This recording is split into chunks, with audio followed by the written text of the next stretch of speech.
रमजान का पहला रोजा एक प्रेरणादायक सफर खरीद के शांत नगर में 7 वर्षीय अहमद ने पहली बार पूरा रोजा रखने का संकल्प लिया। उसके दिल में उत्साह था और अपने माता पिता के नक्शे कदम पर चलने की चाहत भी। सहरी की बरकत सहरी के समय पूरा परिवार एकत्र हुआ। अहमद ने देखा कि उसकी माँ खजूर, दूध और दलिया परोस रही थी। उसके पिता ने समझाया कि सहरी दिन भर ऊर्जा प्रदान करती है। अहमद ध्यान से उनकी बातें सुन रहा था, क्योंकि वह इस पवित्र यात्रा को पूरी तरह समझना चाहता था। फज्र की अजान गूंजते ही अहमद अपने पिता और बड़े भाई के साथ मस्जिद गया।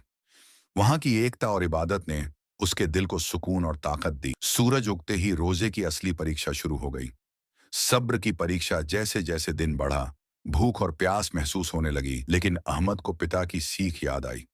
उसकी माँ और भाई ने उसे नबी सल्लल्लाहु अलैहि वसल्लम की धैर्य और हिम्मत की कहानियां सुनाई।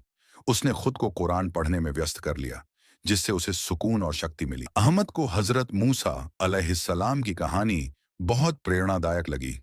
उनके धैर्य और अल्लाह पर विश्वास ने अहमद के इरादों को और मजबूत किया।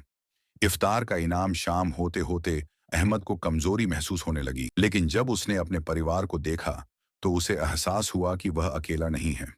सब्र और इबादत के साथ आखिरकार मगरिब की अजान गूंजी और उसका पहला रोजा मुकम्मल हुआ। उसने खजूर और पानी से इफ्तार किया और उसे पहली बार महसूस हुआ कि रोजा सिर्फ भूख प्यास से दूर रहना नहीं, बल्कि आत्म संयम और आध्यात्मिक शुद्धता की यात्रा है।